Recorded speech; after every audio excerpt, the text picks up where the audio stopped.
இந்த வீடியோல swing trading strategy தான் பார்க்க போறோம். இந்த ஸ்ட்ராட்டஜிக்கு RSI இண்டிகேட்டர்ல ஃபார்ம் ஆன M pattern, W pattern use பண்ணி எப்படி ட்ரேட் எடுக்கிறதுன்னு பார்க்க போறோம். ஒரு ட்ரேட் எடுக்கும்போது RSI இண்டிகேட்டர அடிஷனல் கன்ஃபர்மேஷனுக்கு மட்டும் யூஸ் பண்ணிடுங்க. பிளைண்டா அத டிபெண்ட் ஆயி ட்ரேட் எடுக்காதீங்க. எப்பவுமே ட்ரேட் பண்ணும்போது ஒரு இண்டிகேட்டர் சொல்லுது அப்படின்னு சொல்லி பை ஆர் செல் பண்ணக்கூடாது. அத ஒரு அடிஷனல் கன்ஃபர்மேஷன் நம்ம யூஸ் பண்ணணும். இங்க நம்ம RSI இண்டிகேட்டர்ல M பேட்டர்னையும், W பேட்டர்னையும் யூஸ் பண்ணி எப்படி ட்ரேட் எடுக்கிறதுன்னு தான் பார்க்க போறோம். பொதுவா பிரைஸ் சார்ட்ல M pattern, W pattern form பண்ணும்போது நம்ம அந்த பேட்டர்ன் யூஸ் பண்ணி ட்ரேட் எடுப்போம். ஒரு எக்ஸாம்பிளுக்கு பிரைஸ் சார்ட்ல W பேட்டர்ன் கிடைக்கும்போது சில ட்ரேடர்ஸ் அந்த பேட்டர்ன் யூஸ் பண்ணி பை சைடு ஃபோக்கஸ் பண்ணுவாங்க. ஒரு ரெசிஸ்டன்ஸ் ஏரியால M பேட்டர்ன் ஃபார்ம் பண்ணும்போது சில ட்ரேடர்ஸ் செல் சைடு ஃபோக்கஸ் பண்ணுவாங்க. இந்த வீடியோல நம்ம M பேட்டர்ன், W பேட்டர்னை RSI இண்டிகேட்டர்ல எப்படி யூஸ் பண்றதுன்னு தான் பார்க்க போறோம். இப்போ எப்படி பை ஆர் செல் எடுக்கலாம் அப்படின்னு பார்ப்போம்.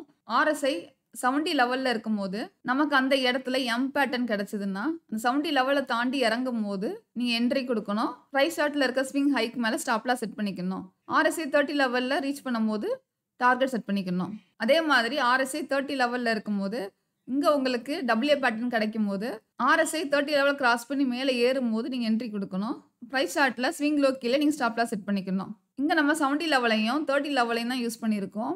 சில ட்ரேடர்ஸ் 60 லெவலையும் 40 லெவலையும் ஓவர் பாட் ஓவர் சோல்டு லெவல்ல யூஸ் பண்ணுவாங்க.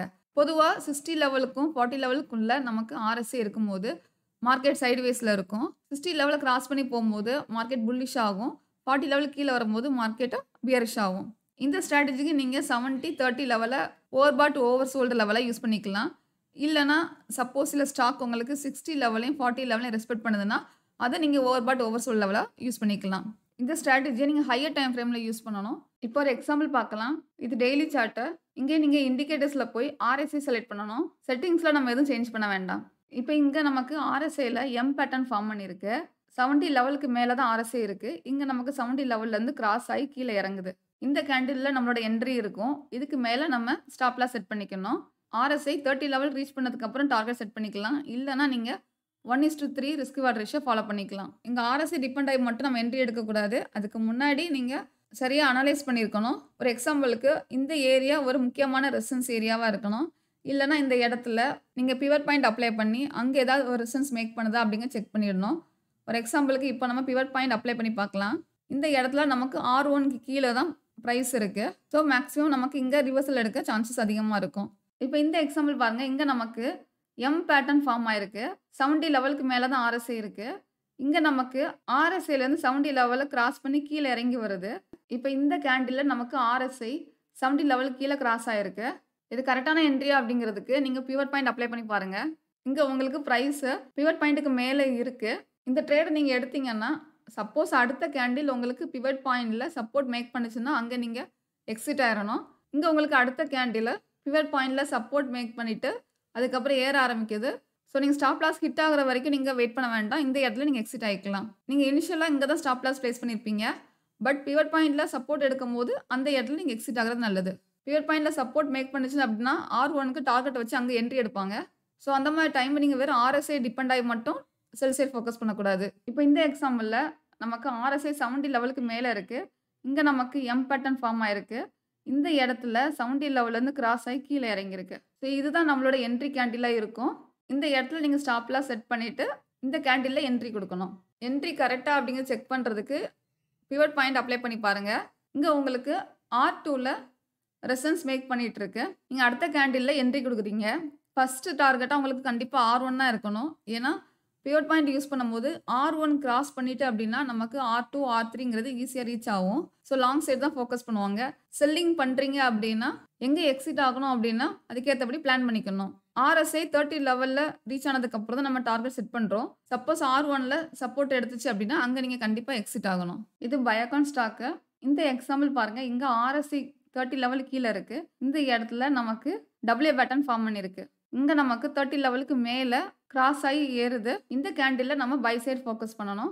என்ட்ரி எடுக்கிறதுக்கு முன்னாடி இது முக்கியமான சப்போர்ட் ஏரியால இருக்கா இல்லைனா பிவட் பாயிண்ட்ல எங்கேயா சப்போர்ட் எடுத்திருக்கான்னு பார்த்துட்டு என்ட்ரி எடுக்கணும். இப்போ இங்க நீங்க செக் பண்ணீங்கன்னா இது முக்கியமான சப்போர்ட் ஏரியால இருக்கு. இந்த இடத்துல உங்களுக்கு ஆர்டர் பிளாக்கும் கிரியேட் ஆயிருக்கு. ஸோ இங்க நீங்க என்ட்ரி எடுத்துக்கலாம்.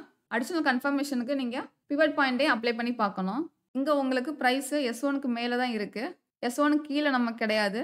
ஸோ S1 தாண்டி பிரைஸ் இறங்க ஆரம்பிச்சுன்னா அது ஸ்ட்ராங் செல்லிங்ல இருக்குன்னு அர்த்தம். இங்க நமக்கு S1ல சப்போர்ட் எடுத்து தான் ஏறி இருக்கு.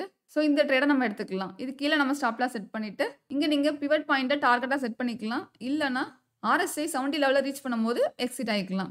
இப்ப இந்த எக்ஸாம்பிள் பாருங்க. இங்க நமக்கு RSI 70 லெவலுக்கு மேல இருக்கு. இந்த இடத்துல நமக்கு எம் பேட்டர்ன் ஃபார்ம் ஆயிருக்கு. இங்க நமக்கு 70 லெவல்லேருந்து கிராஸ் ஆகி கீழ இறங்குது. ஸோ நம்மளோட என்ட்ரி கேண்டில் இதுதான். என்ட்ரி எடுக்கிறதுக்கு முன்னாடி இது முக்கியமான ரெசிஸ்டன்ஸ் லெவல் அப்படிங்கிற செக் பண்ணிட்டு என்ட்ரி எடுக்கணும். இங்க நீங்க பார்த்தீங்கன்னா மார்க்கெட் பிரேக் அவுட் நடந்து நமக்கு மேல ஏறி இருக்கு. நம்ம இங்க செல்லிங் சைட் ஃபோக்கஸ் பண்றோம். இந்த கேண்டில்ல நீங்க என்ட்ரி எடுக்கிறீங்க அப்படின்னா, RSI 30 லெவல்ல ரீச் ஆகுற வரைக்கும் நீங்க வெயிட் பண்ணக்கூடாது. ஏன்னா இந்த இடத்துல நமக்கு பிரேக் அவுட் நடந்து ஏறி இருக்கு. ஸோ இது ஒரு ரீட்ரேஸ்மென்ட். இங்க சப்போர்ட் எடுக்க சான்சஸ் அதிகமா இருக்கு. இங்க தான் உங்களோட டார்கெட் செட் பண்ணணும். அடிஷனல் கன்ஃபர்மேஷனுக்கு நீங்க பிவட் பாயிண்ட் அப்ளை பண்ணுங்க. இங்கேயே நமக்கு R2ல இருந்து பிரைஸ் ரிவர்ஸ் ஆயிருக்கு. ஸோ R1 வந்து நீங்க டார்கெட்டா செட் பண்ண வேண்டியிருக்கும். ஏன்னா பிரைஸ் R1 கிராஸ் பண்ணாலே அது மேக்ஸிமம் அப் ட்ரெண்ட்ல போக சான்சஸ் இருக்கு. இங்க நமக்கு R2 வரைக்கும் ரீச் பண்ணிட்டு அங்கருந்து ரிவர்சல் கிடைச்சிருக்கு. ஸோ நம்ம R1 தான் டார்கெட் செட் பண்ணணும். அதே இடத்துல தான் நமக்கு பிரேக் அவுட் நடந்த ஏரியா இருக்கு. ஸோ அது ஒரு சப்போர்ட் ஏரியா ஆக்ட் ஆகும். இப்ப இந்த எக்ஸாம்பிள்ல நமக்கு RSI 70 லெவலுக்கு மேல இருக்கு. இங்க நமக்கு எம் பேட்டர்ன் ஃபார்ம் ஆயிருக்கு. இந்த இடத்துல 70 லெவல கிராஸ் ஆகி கீழ இறங்குது. ஸோ இதுதான் நம்மளோட என்ட்ரி கேண்டில். இதுக்கு மேல ஸ்டாப் லாஸ் செட் பண்ணிட்டு நம்ம இந்த கேண்டில்ல என்ட்ரி எடுக்கணும். என்ட்ரி எடுக்கிறதுக்கு முன்னாடி பிரைஸ் ரெசிஸ்டன்ஸ் ஏரியால இருக்கா அப்படிங்கறத செக் பண்ணிட்டு என்ட்ரி எடுக்கணும். இந்த சார்ட் பார்க்கும்போது உங்களுக்கு நல்லா தெரியுது. இந்த இடத்துல நமக்கு சப்போர்ட் எடுத்துட்டு இருந்துச்சு. அதுக்கப்புறம் இந்த ஏரியால இருந்து பிரேக் டவுன் நடந்து இங்க நமக்கு புல் பேக் குடுத்திருக்கு. ஸோ ரீட்ரேஸ்மென்ட் எடுத்ததுக்கு அப்புறம் இது ஒரு ரெசிஸ்டன்ஸ் ஏரியாவா ஆக்ட் ஆயிட்டு இருக்கு. அதுக்கப்புறம் மறுபடியும் மார்க்கெட் இறங்கிட்டு, மறுபடியும் அந்த இடத்துல நமக்கு இப்போ ரெசிஸ்டன்ஸ் மேக் பண்ணிட்டு இருக்கு. இங்க நமக்கு கேப் இருக்கு. ஸோ அந்த கேப்பையும் ஃபில் பண்ணியிருக்கு. இப்ப நம்ம கரெக்ட்டான இடத்துல தான் என்ட்ரி எடுத்திருக்கோம். ஸோ இந்த ட்ரேடு நமக்கு ஒரு ஹை ப்ராபபிலிட்டி ட்ரேடு தான். இதுக்கு மேல ஸ்டாப் லாஸ் செட் பண்ணிட்டு இந்த ட்ரேட நம்ம எடுக்கலாம். இந்த எக்ஸாம்பிள் பாருங்க. இங்க RSI 70 லெவலுக்கு மேல இருக்கு. அண்ட் இங்க நமக்கு எம் பேட்டர்ன் ஃபார்ம் ஆயிருக்கு. இப்ப 70 லெவல கிராஸ் பண்ணி கீழ இறங்குது. ஸோ இதுதான் நம்மளோட என்ட்ரி கேண்டில். இந்த கேண்டில் என்ட்ரி எடுத்துட்டு இதுக்கு மேல ஸ்டாப் லாஸ் செட் பண்ணணும். என்ட்ரி எடுக்கிறதுக்கு முன்னாடி இது முக்கியமான ரெசிஸ்டன்ஸ் ஏரியாவா அப்படிங்கறத செக் பண்ணிட்டு என்ட்ரி எடுக்கணும். இந்த ஸ்டாக் இந்த இடத்துல ரெசிஸ்டன்ஸ் மேக் பண்ணிட்டு இருந்துச்சு. இங்க இருந்து நமக்கு பிரேக் அவுட் நடந்திருக்கு. இதுக்கப்புறம் நமக்கு ரீட்ரேஸ்மென்ட் குடுக்கல. இப்ப இங்க ரெசிஸ்டன்ஸ் மேக் பண்ணிட்டு இருக்கு. மேக்ஸிமம் ரீட்ரேஸ்மென்ட் குடுக்க சான்சஸ் இருக்கும். இந்த ட்ரேட நம்ம எடுக்கும்போது ஃபர்ஸ்ட் டார்கெட்டா இந்த ஏரியாவ தான் நம்ம செட் பண்ணணும். ஏன்னா அந்த ஏரியா இப்போ சப்போர்ட்டா ஆக்ட் ஆகும். இப்ப இந்த எக்ஸாம்பிள் பாருங்க. இங்க RSI 70 லெவலுக்கு மேல இருக்கு. இந்த இடத்துல நமக்கு எம் பேட்டர்ன் ஃபார்ம் ஆயிருக்கு. இங்க 70 லெவல கிராஸ் ஆகி கீழ இறங்குது. ஸோ நம்மளோட என்ட்ரி கேண்டில் இதுதான். இதுக்கு மேல ஸ்டாப் லாஸ் செட் பண்ணிட்டு இந்த கேண்டில்ல நம்ம என்ட்ரி எடுக்கணும். என்ட்ரி எடுக்கிறதுக்கு முன்னாடி ஓவரால் இது ரெசிஸ்டன்ஸ் ஏரியால இருக்கா அப்படிங்கறத செக் பண்ணணும். இந்த ஸ்டாக் ஆல் டைம் ஹைல இருக்கிறதுக்காக ரெசிஸ்டன்ஸ் ஃபைண்ட் அவுட் பண்றதுக்கு இங்க நம்ம பிவட் பாயிண்ட் அப்ளை பண்ணணும். பிரைஸ் இங்க பிவட் பாயிண்ட்ல R1 கீழ தான் ரெசிஸ்டன்ஸ் மேக் பண்ணிட்டு இருக்கு. R1 கிராஸ் ஆகி மேல ஏறல. ஸோ இந்த ஸ்டாக் இந்த மந்த்ல நமக்கு ஸ்ட்ராங் அப் ட்ரெண்ட்ல இல்ல. இதுக்கு மேல ஸ்டாப் லாஸ் செட் பண்ணிட்டு இந்த ட்ரேட நம்ம எடுத்துக்கலாம். சப்போஸ் பிரைஸ் R1க்கு மேல இருக்கு அப்படின்னா, நமக்கு இது ஒரு லோ ப்ராபபிலிட்டி ட்ரேடு. ஏன்னா மேக்ஸிமம் R2 ரீச் ஆக சான்சஸ் அதிகமா இருக்கும். இப்போ இந்த வீடியோல RSI இண்டிகேட்டர் யூஸ் பண்ணி எப்படி ஸ்விங் ட்ரேட் பண்றதுன்னு பார்த்திருக்கோம். இங்க நம்ம பிளைண்டா RSI இண்டிகேட்டர மட்டும் டிபெண்ட் ஆகி இருக்கல. என்ட்ரி எடுக்கிறதுக்கு முன்னாடி ஓவரால் நம்ம அனலைஸ் பண்ணிட்டு தான் என்ட்ரி எடுக்கிறோம். இந்த ஸ்ட்ராட்டஜி ரொம்ப சிம்பிளா இருக்கும். சப்போஸ் நீங்க பிகினரா இருக்கீங்கன்னா அந்த ஸ்ட்ராட்டஜிய ட்ரை பண்ணி பாருங்க. ட்ரேட் எடுக்கிறதுக்கு முன்னாடி ஒரு தடவ பேக் டெஸ்ட் பண்ணிட்டு, அடுத்து ஃபார்வர்ட் டெஸ்ட் பண்ணிட்டு, அடுத்து லைவ் ட்ரேட் பண்ணுங்க.